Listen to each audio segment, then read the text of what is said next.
نستغفره ونعوذ بالله من شرور أنفسنا ومن سيئات أعمالنا. من يهده الله فلا مضل له ومن يضلل فلا هادي له.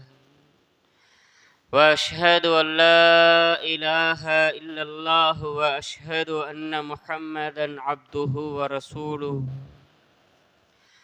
يا أيها الذين آمنوا اتقوا الله حق تقاته ولا تموتن إلا وأنتم مسلمون. يا أيها الناس اعبدوا ربكم الذي خلقكم من نفس واحدة وخلق منها زوجها وبث منهما رجالا كثيرا ونساء واتقوا الله الذي تساءلون به والأرحام إن الله كان عليكم رقيبا.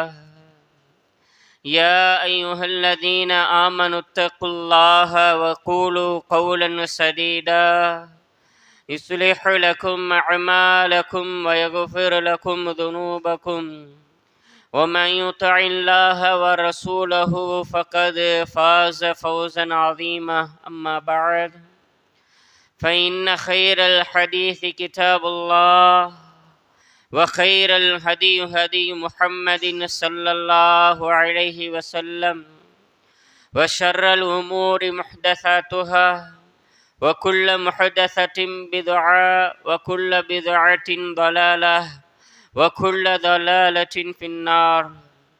أعوذ بالله من الشيطان الرجيم من همزه ونفخه ونفثه. يوم لا ينفع مال ولا بنون إلا من أتى الله بقلب سليم. وقال نبينا صلى الله عليه وسلم أكثر خطايا ابن آدم في لسانه. رب اشرح لي صدري ويسر لي أمري واحلل عقدة من لساني يفقه قولي. அளவற்ற அருளாளனும் நிகரில்லா பேரன்புடையனுமாகிய எல்லாம் அல்ல அல்லாஹ்வுடைய திருப்பெயரை போற்றி புகழ்ந்தவனாக, அவனால் எடுத்தறியப்பட்ட ஷைத்தானிடமிருந்து அல்லாஹ்விடத்தில் பாதுகாப்பு தேடி, நம்மளுடைய இறுதி தூதர் இறை தூதர் முஹம்மது ஸல்லல்லாஹு அலைஹி வஸல்லம் அவர்கள் மீதும் அவர்களுடைய வாழ்க்கை வழிமுறையை அப்படியே பின்பற்றி வாழ்ந்த நபி தோழர்கள், நபி தோழிகள், தாபஈன்கள், தாபஈன்கள், மார்க்க அறிஞர்கள், அல்லாஹுடைய இந்த ஜும்மாவினுடைய கட்டளையை நிறைவேற்றுவதற்காக குழுமி இருக்கின்ற நம் அனைவர் மீதும் அல்லாஹ் ரப்புல் ஆலமீனுடைய அன்பும் பாசமும் நேசமும் மஹப்பத்தும் என்றென்றும் நின்று நிலவட்டுமாக என பிரார்த்தித்தவனாக குதுபாவினுடைய முதல் உரையை ஆரம்பம் செய்கின்றேன். கண்ணியத்திற்குரிய சகோதர சகோதரிகளே, தாய்மார்களே, இந்த குதுபாவினுடைய ஆரம்பத்தில் அஷ்ஷுஆரா என்கின்ற அத்தியாயத்திலிருந்து 88 மற்றும் 89 ஆகிய வசனங்களை உங்களுக்கு முன்னால் நான் ஓதி காண்பித்தேன். கண்ணியமிகு ரஹ்மான் அல்லாஹ் ரப்புல் ஆலமீன் இந்த 2 வசனங்களின் மூலமாக நமக்கு சொல்லக்கூடிய செய்தி, யௌம லா யன்ஃபஉ மாலுன் வலா பனூன், எந்த பொருளாதாரமும் எந்த செல்வமும் இப்பேற்பட்ட பிள்ளைகளும் பலனளிக்காத அந்த ஒரு நாளில், இல்லாமன் அத்தல்லாஹ பி கல்வின் சலீம், சாந்தி அடைந்த அமைதியான மிக பரிசுத்தமான உள்ளத்தோடு யார் மறுமை நாளில் அல்லாஹ்விடத்தில் அந்த நாளில் வருகின்றார்களோ அவர்களை தவிர அவர்களுடைய பிள்ளைகளோ அல்லது அவர்களுடைய செல்வங்களோ எந்த ஒரு பலனும் அளிக்காது அப்படிங்கிற ஒரு விஷயத்தை அல்லாஹ் ரப்புல் ஆலமீன் இந்த 2 வசனங்களின் மூலமாக நமக்கு சொல்லி காட்டுகின்றான். இந்த 2 வசனங்களை அடிப்படையாக வைத்து இந்த குதுபாவுடைய உரையாக, செய்தியாக உள்ளம் அப்படிங்கிற ஒரு விஷயத்தை, நம்மளுடைய கல்வி அப்படிங்கிற அந்த ஒரு பகுதியை, அதனால் என்ன விளைவுகள் ஏற்படும் அல்லது அந்த ஒரு உள்ளத்தை பாதிக்கக்கூடிய, பாழாக்கக்கூடிய, நோவினை ஏற்படுத்தக்கூடிய, அதை நோயாக்கக்கூடிய விஷயங்களை பார்க்க இருக்கின்றோம். கண்ணியத்திற்குரியவர்களே, ஆரம்பமாக நம்மளுடைய உடம்புல இருக்கக்கூடிய கிட்டத்தட்ட 300 மில்லியன் உயிரணுக்களுக்கு தினம் தினம் ஒரு உறுப்பு உணவளித்து கொண்டு இருக்கிறது அப்படின்னா, அது மிகப்பெரிய ஒரு இயந்திரமாக இருக்கக்கூடிய நம்மளுடைய உள்ளம், நம்மளுடைய மனசு, நம்மளுடைய கல்வி, நம்மளுடைய இருதயம், ஒவ்வொரு மனிதர்களுடைய நிலைமைக்கு ஏற்றவாறு அந்த இருதயத்தினுடைய அளவு மாறுபடும். சிலருக்கு 400 கிராம் இருக்கும், சிலருக்கு 500 கிராம் வரையில இருக்கக்கூடிய ஒரு உறுப்பு தான் நம்மளுடைய இருதயம். நம்மளுடைய வலது புறத்தில் இருக்கக்கூடிய ஒரு உறுப்பு. இன்னும் அதை சிறப்பித்து சொல்ல வேண்டும் என்றால், அல்லாஹ் ரபுல் ஆலமீனுடைய மிகப்பெரிய அத்தாட்சிகள்ல ஒன்று, அல்லாஹ் ரபுல் ஆலமீன் ஒவ்வொரு மனிதருடைய உடம்பிலும் ஏற்படுத்தி இருக்கின்ற இந்த ஒரு இருதயம்தான். இன்னும் அதிகமாக சொல்ல வேண்டும் என்றால், நாம் வாழ்வதற்கான நம்முடைய வாழ்க்கையினுடைய ரகசியம் இதுதான், இருதயம்தான். இப்படி இதனுடைய இதனுடைய சிறப்பு அம்சத்தை நாம விவரித்து கொண்டே போகலாம். நபிகள் நாயகம் ஸல்லல்லாஹு அலைஹி வஸல்லம் அவர்கள் அதனால்தான் சொல்லி காட்டுறாங்க, நம்மளுடைய உடம்புல ஒரு உறுப்பு இருக்கின்றது, அது சீராக இருந்ததை ஆனால் மற்ற அனைத்து உறுப்புகளும் சீராக இருக்கும். அது பாழடைந்து விட்டால், அது சீர்குலைந்து விட்டால், அதுல ஏதாவது நோவினை ஏற்பட்டு விட்டால், அதுல நோய் ஏற்பட்டால் மற்ற எல்லா உறுப்புகளும் பாழாகிவிடும். அந்த அளவிற்கு மிக முக்கியமான ஒரு உறுப்பாக அல்லாஹ் ரபுல் ஆலமீன் நம்மளுடைய இருதயத்தை என்ன செஞ்சிருக்கான அமைத்திருக்கின்றான். நம்மளுடைய அந்த வசனங்களை ஆரம்பமாக கூறிய வசனத்தை பார்க்கிறப்ப, இல்லாமன் அத்தல்லாஹ பி கல்வின் சலீம், யார் தூய உள்ளத்தோடு அமைதியான சாந்தி அடைந்த உள்ளத்தோடு வருகின்றார்களோ, கல்போடு வருகின்றார்களோ, அவர்களுக்கு தான் அல்லாஹ் ரபுல் ஆலமீன் அந்த நாள் பலனளிக்கக்கூடியதாக ஏற்படுத்தி இருக்கின்றான் அப்படிங்கிற ஒரு விஷயத்தை நாம சொன்னோம். கண்ணியத்திற்குரியவர்களே, அல்லாஹ் ரபுல் ஆலமீன் நம்மளுடைய உடல்ல பார்க்கக்கூடிய, நம்ம கிட்ட பார்க்கக்கூடிய அவனுடைய பார்வை நம்ம கிட்ட எங்க இருக்குது அப்படின்னா, நம்மளுடைய உள்ளத்துலதான் இருக்கிறது. அல்லாஹ்வுடைய பார்வை நம்மளுடைய உள்ளத்தை நோக்கி மட்டும்தான் இருக்கும். நாம செய்யக்கூடிய அமல்கள் செய்யற நேரத்துல நம்மளுடைய உள்ளம் எப்படி இருந்துச்சு, நம்மளுடைய மனநிலை எப்படி இருந்துச்சு, என்னுடைய உள்ளத்துல அந்த அமலுக்கான நிலவை எப்படி இருந்தது, சரியான ஒரு உள்ளத்தோடு நான் அந்த அமலை செய்தேனா, அல்லது தீங்கு ஏற்படக்கூடிய அந்த ஒரு மனநிலையோடு அந்த ஒரு உள்ளத்தோடு நான் செய்தேனா அப்படிங்கிற ஒரு விஷயத்தை அல்லாஹ் ரபுல் ஆலமீன் பார்ப்பான். நம்மளுடைய அமல்களை பார்க்கிறப்ப அதனுடைய உள்ளத்தை, அந்த நம்மளுடைய உள்ளத்தையும் சேர்த்துதான் பார்ப்பான். கண்ணியத்திற்குரியவர்களே, அறிஞர்கள் சொல்லி காட்டுறப்ப இந்த உள்ளத்திற்கு 6 கதவுகள் இருக்குதான். இந்த உள்ளத்தினுடைய உதாரணம், மசலுல் கல்ப் மசலு பைத்தின் லஹு சித்தத்து அபுவாப், உள்ளம் ஒரு வீடு மாதிரி, அந்த வீட்டுக்கு 6 கதவுகள் இருக்கிறது. இஹதர் ஐ யதுகுல அலைக மின் அஹதில் அபுவாபி ஷைஉன் ஃபயுஃப்ஸித அலைக்கல் பைத்.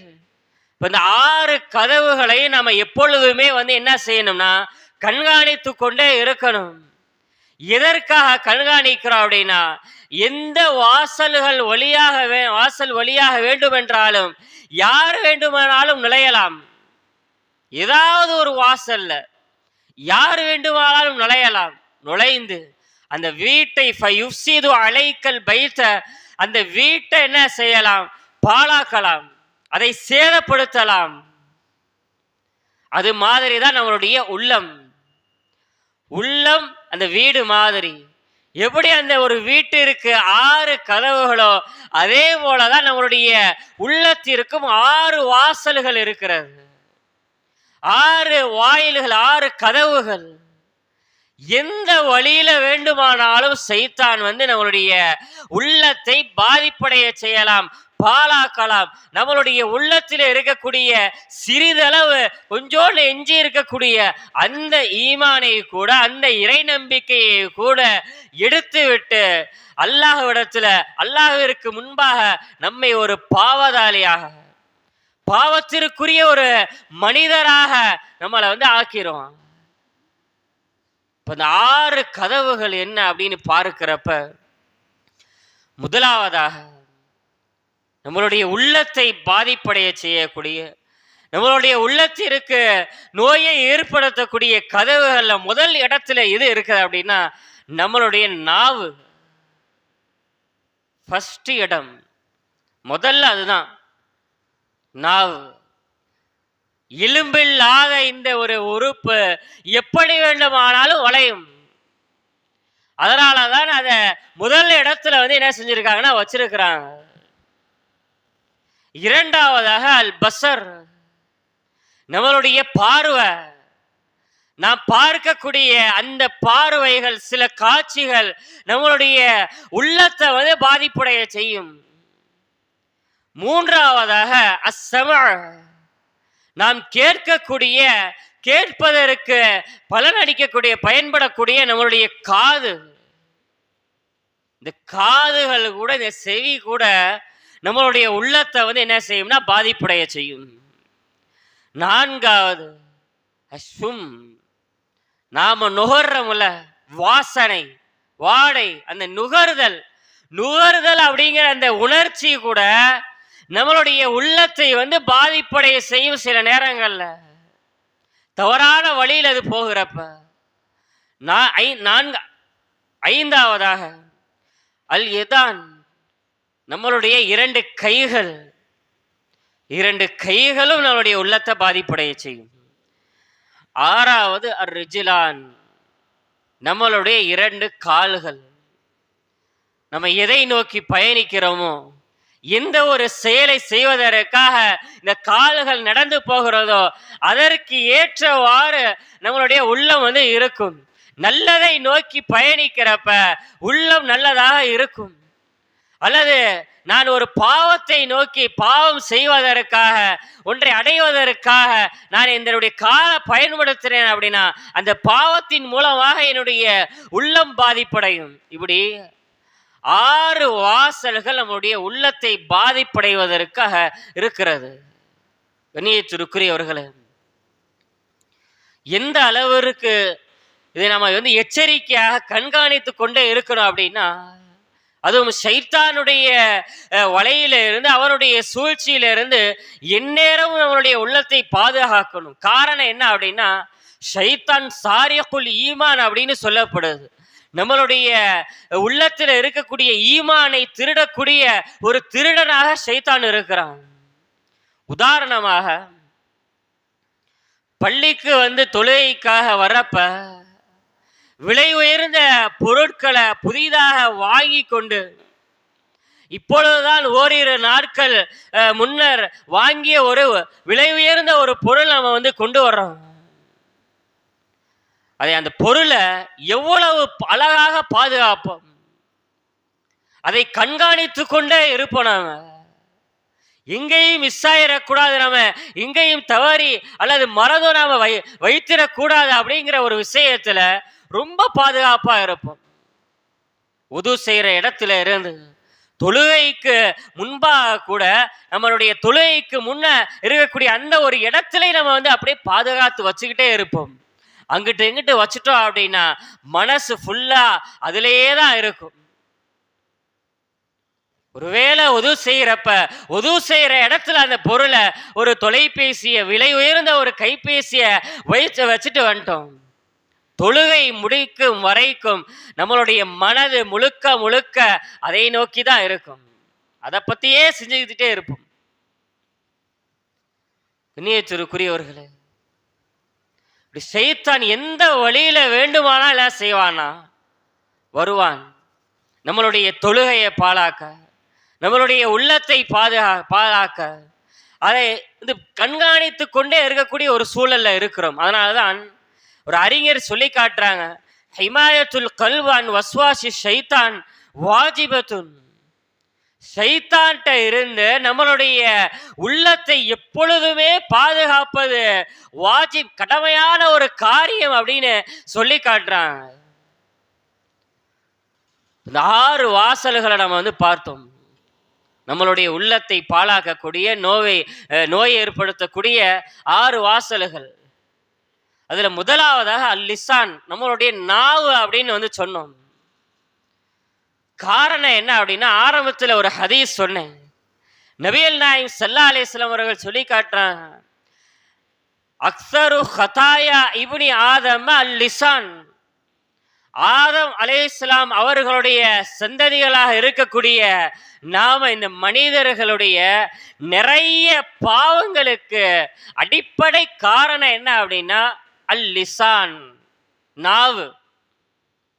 நாம பேசக்கூடிய அந்த வார்த்தைகள், நாம் பேசுவதற்கு பயன்படக்கூடிய நம்மளுடைய நாவு அப்படிங்கிற அந்த ஒரு உறுப்பு தான் நம்மளுடைய அநேகமான பிரச்சனைகளுக்கு, பாவங்களுக்கு, தவறுகளுக்கு காரணமாக இருக்கிறது. இந்த நாவு நல்லவைக்கும் பயன்படுது. ஒரு மனிதர் இஸ்லாத்திற்குள் வரணும் அப்படின்னா லா இலாஹ இல்லல்லாஹ் முஹம்மது ரசூலுல்லாஹ் அப்படிங்கிற அந்த ஒரு கலிமா அப்படிங்கிற ஒரு வார்த்தையை சொல்லி இஸ்லாத்துக்குள்ள வரணும். அதற்கு பயன்படுவது அந்த நாவு. ஒரு நல்ல விஷயத்திற்கு, அழகான ஒரு காரியத்திற்கு நாம அந்த நாவை பயன்படுத்துகிறோம். அல்லாஹ்வுடைய திக்ரை நினைவு கூற, அல்லாஹ்வை பற்றி நினைவு கூற, அல்லது திக்ர் செய்து கொண்டே இருக்கிறதற்கும் அல்ஹம்துலில்லாஹ் சுப்ஹானல்லாஹ் அப்படிங்கிறதற்கு நம்மளுடைய நாவை பயன்படுத்துகிறோம். இப்படி நல்ல அமல்களுக்கு, நல்ல காரியங்களுக்கும் நாவு பயன்படுவது மாதிரி தீய விஷயங்களுக்கும் அதிகமாக நாம நிறைய பயன்படுத்துறோம். மார்க்கத்தை விமர்சனம் செய்ய, மார்க்கத்தினுடைய சட்டத்தை விமர்சனம் செய்ய, அல்லது அதை கேலியும் கிண்டலும் செய்ய, இப்படிப்பட்ட சட்டமா இஸ்லாத்துல இருக்கு? இதெல்லாம் ஒரு சட்டமா அப்படிங்கிற மாதிரியான நிறைய மனிதர்களுடைய நாவு இலகுவாக என்ன செய்யும்னா மார்க்க சட்டத்துல விமர்சனத்திற்கு கொஞ்சம் கூட தயங்காம அதை வெளிப்படுத்தும். இப்படி இஸ்லாத்தை விட்டு வெளியேற்றுவதற்கும் நம்மளுடைய நாவு சில நேரங்களில் காரணமாக இருக்கு. இன்னும் குறிப்பாக எந்த அளவுக்கு அப்படின்னா, பெற்றோர்களை விமர்சிக்கிறதுல, விமர்சனம் செய்யறதுல, அவர்களுடைய பேச்சை கேலியும் கிண்டலும் செய்யறதுல. கண்ணியத்திற்குரியவர்களே, படிக்காத பெற்றோர்கள் இருக்கிறாங்க அப்படின்னா இந்த படித்த பிள்ளைகளுடைய நிலைமை ரொம்ப அவர்கள் மீதான பெற்றோர் மீதான ஆதிக்கம் நிறைய இருக்கும். படிக்க வைத்தவர்கள்ட்டே அவர்களுடைய திறமையை காமிப்பாங்க. பெற்றோர் ஆங்கிலத்தில் ஒரு விஷயத்தை சொல்றப்ப, அந்த உச்சரிப்பை வெளிப்படுத்துறப்ப தவறுதலாக என்ன செஞ்சிருவாங்கன்னா பயன்படுத்திடுவாங்க. அல்லது தொலைபேசியை பயன்படுத்துறப்ப தவறாக யூஸ் பண்ணுவாங்க. அவங்களுக்கு பயன்படுத்த தெரியாது. உடனே சொல்லுவோம், இது கூடவா அவங்களுக்கு தெரியல? அல்லது அவர்கள் ஆங்கிலத்தில் தவறாக உச்சரித்து விட்டால் அதை பார்த்து சிரிப்போம். பேச கூட தெரியல, இந்த இந்த வார்த்தையை கூடவா உங்களுக்கு சொல்லவே தெரியல அப்படிங்கிற மாதிரியான விமர்சனங்கள் நம்மளுடைய பெற்றோருக்கு நாம என்ன செய்வோம், எடுத்து வைப்போம். ஆனா கவனத்துல வைக்கணும், நாம சிறு வயதாக இருந்தப்ப, சிறு பிள்ளையாக இருந்தப்ப, பேசுவதற்கு நமக்கு தெரியாத அந்த ஒரு காலகட்டத்தில் இருந்தப்ப, அல்லது பேசும் பொழுது தவறாக பேசக்கூடிய அந்த ஒரு நேரத்தில், அதாவது வருங்காலத்தில் அல்லது நிகழ்காலத்தில் நடக்கக்கூடியதை நாம வருங்காலமாக சித்தரித்து சொல்லுவோம். இன்னைக்கு அப்படிங்கிற அந்த வார்த்தையை பயன்படுத்தக்கூடிய இடத்துல நாளைக்கு அப்படின்னு சொல்லுவோம். சில நேரங்களை நான் நேத்து அப்படின்னு சொல்லுவோம். இன்னைக்குன்னு சொல்லணும் அந்த வார்த்தையா. அதற்கு நேத்து நான் அப்படி செஞ்சேன், நாளைக்கு அப்படி செஞ்சேன், நாளைக்கு சாப்பிட்டேன் அப்படின்னு சொல்லுவோம். அந்த நேரத்தில் நம்முடைய பெற்றோர் நமக்கு சொல்லி கொடுப்பாங்க, நாளைக்குன்னு சொல்லக்கூடாதுமா, இன்னைக்கு சாப்பிட்டேன், இன்னைக்கு தூங்கினேன் அப்படின்னு அழகாக என்ன செய்வாங்கன்னா எடுத்து வைப்பார்கள். இப்படி சொல்லணும் அப்படின்னு நமக்கு வார்த்தைகளை பேசுவதற்கு கற்றுக் கொடுத்தவர்கள் நம்மளுடைய பெற்றோர். ஆனா அவர்கள் ஒரு விஷயத்தை பின்னால தவறாக பேசுறப்ப அதை பார்த்து கேலியும் கிண்டலும் செய்யற பார்த்தீங்களா, அதற்கு நம்மளுடைய நாவு எப்படியெல்லாம் பயன்படுது. கண்ணியத்திற்குரியவர்களே, நாவினுடைய விபரீதம் நிறைய இருக்கிறது. வியாபாரங்களை எடுத்துக்கிட்டா அதிகமான வியாபார பொருட்கள் இருப்பதெல்லாம் உண்மையை பேசி கிடையாது, நியாயமாக நடந்து கிடையாது. ஒரு பொருளை இருப்பதற்கு அந்த இடத்துல பொய் கட்டாயமாக பேசப்படக்கூடிய ஒரு சூழல் இங்க இருக்கிறது. பொய் பேசினால்தான் இந்த பொருளை விற்கக்கூடிய நிலைமை.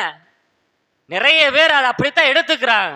பொய் பேசி வித்தா மட்டும்தான் இதை விற்க முடியும், இல்லைன்னா இது போகாது, தங்கிரும், அது வேஸ்டா போயிடும், என்னுடைய பணம் வேஸ்டா போயிடும். கண்ணியத்திற்குரியவர்கள், ஒரு அறிஞர், ஒரு நல்ல மனிதர் என்ன செய்யறார் அப்படின்னா, ஒரு வியாபாரிகிட்ட போய் உட்கார்றாரு. அந்த வியாபாரி வார்த்தைக்கு வார்த்தை ஒரு பொருளை விற்பதற்காக 1 மணி நேரம் என்ன செய்யறாரு அப்படின்னா சத்தியமிட்டு சொல்றாரு. அல்லாஹ்வின் மீது ஆணையாக பொய் சத்தியம், அல்லாஹ்வின் மீது ஆணையாக, இது நல்ல பொருள் தான், இதை வாங்கிக் கொள்ளுங்கள், இது நல்ல தரவாக இருக்கும், நிலைத்து இருக்கும் அப்படின்னு சொல்லி அந்த பொருட்கள் எல்லாம் விற்கிறாரு. வித்த பின்னால அந்த வியாபாரி அந்த நல்ல மனிதர்கிட்ட, வணக்கசாலிகிட்ட சொல்றாப்ல, நான் இப்படி வியாபாரம் செய்கிறேனே, இதை பார்த்து நீங்கள் பயப்படாதீங்க.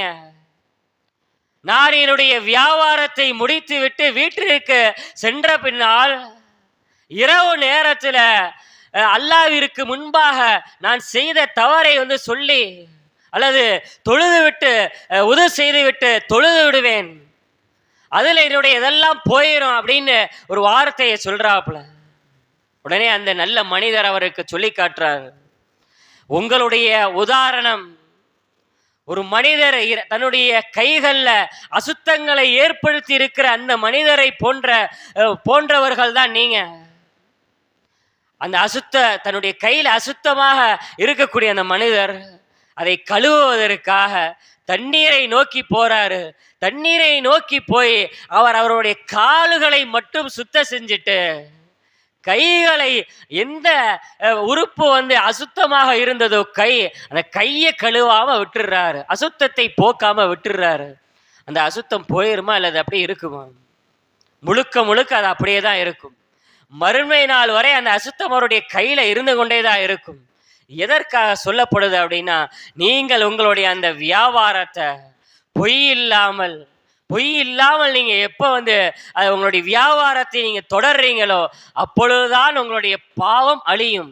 அல்லாஹ்விடத்துல பாவம் பண்ணி போடு, உங்களுடைய பொய் வியாபாரத்தை வெட்டி விடுங்கள் அப்படின்னு அந்த மனிதர் சொல்லி காட்டுறாரு. கண்ணியத்திற்குரியவர்களே, ஏராளமான விஷயங்கள் இந்த நாவுனால ஏற்படக்கூடிய அந்த பாதிப்புகள் நிறைய இருக்கின்றன.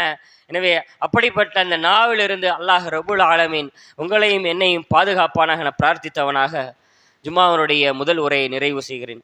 அக்கூலு கௌலி ஹாதா வ ஆகிரு தஅவானா அல்ஹம்துலில்லாஹி ரப்பில் ஆலமீன்.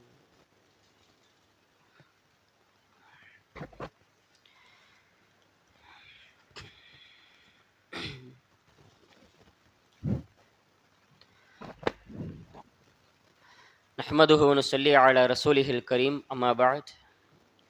கண்ணியத்திற்குரிய சகோதர சகோதரிகளே, ஹுதுபாவினுடைய முதல் உரையில் நம்மளுடைய உள்ளத்தை பற்றி சில விஷயங்களும், அந்த உள்ளம் பாதிப்படைய செய்ய இருக்கின்ற 6 வாசல்கள், 6 விஷயங்கள், அதை பற்றியும், அதில் குறிப்பாக நம்மளுடைய நாவு மிக அதிகமாக பங்களிக்கின்றது அப்படிங்கிற விஷயத்தையும் முதல் உரையில் பகிர்ந்தோம். அதனுடைய தொடர்ச்சியாக இந்த 2வது ஹுதுபாவில் நாவினால் இவ்வளவு பிரச்சனைகள் இருக்கின்றன, இவ்வளவு தீங்குகள் இருக்கின்றன, இவ்வளவு விபரீதங்கள் இருக்கின்றன, நம்மளுடைய கல்வை பாதிப்படைய செய்யக்கூடிய, நம்மளுடைய உள்ளத்தை, நம்மளுடைய ஈமானை எடுக்கக்கூடிய அல்லது அதை பலவீனமாக்கக்கூடிய அளவிற்கு நம்மளுடைய நாவு மிகப்பெரிய ஒரு பங்களிக்கிறது அப்படிங்கிற அந்த விஷயங்களை எல்லாம் பார்க்கிறப்ப, இப்போ நாவு இவ்வளவு விபரீதமானதா, நம்மளுடைய நாவு இவ்வளவு பிரச்சனைகளை கொடுக்கிறதா, பேசாமல் நாம் அமைதியாக இருந்து விட்டால் எந்த விதமான குழப்பத்திற்கும் இங்கே இடமே இல்லையே, அமைதியாக இருந்தால் மிகச் சிறந்த ஒரு விஷயமாக இருக்கும் அப்படின்னு நினைக்கிறப்ப, கண்ணியத்திற்குரியவர்களே, நபிகள் நாயகம் ஸல்லல்லாஹு அலைஹி வஸல்லம் அவர்கள் ஒரு விஷயத்தை நமக்கு சொல்லித்தர்றாங்க. என்ன அப்படின்னா, நல்ல விஷயங்களை பேசுங்கள், நல்ல வார்த்தைகளை பேசுங்கள், பேசினால் நல்லதை பேசுங்கள், இல்லை என்றால் மௌனமாக இருங்கள் அப்படிங்கிற 2 விஷயங்களை நமக்கு சொல்லித்தர்றாங்க. இந்த 2 விஷயங்களுமே எதற்காக சொல்லப்படுது அப்படின்னா, நம்மளுடைய நாவு நமக்கும் சரி பிறருக்கும் சரி எந்த விதமான தீங்கும் இழைக்கக்கூடாது, அதிலிருந்து பாதுகாப்பதற்கான வழி 2 வழிகள். ஒன்று, பேசுனா நல்லதை பேசுங்க, அதில் உங்களுக்கும் நல்லது இருக்கு, பிறருக்கும் நல்லது இருக்கு. 2வதாக மௌனமாக இருந்துருங்க, நல்லதை பேச முடியல அப்படின்னா மௌனமாக இருந்துருங்க, அதிலும் உங்களுக்கும் நன்மை இருக்கு, பிறருக்கும் நன்மை இருக்கு. இது 2 வழிகளை நபிகள் நாயகம் ஸல்லல்லாஹு அலைஹி வஸல்லம் நமக்கு சொல்லித்தர்றாங்க. இப்போ அமைதியாகவே இருந்துருவது மிகச்சிறந்ததா, அமைதியாக இருந்துடலாமே.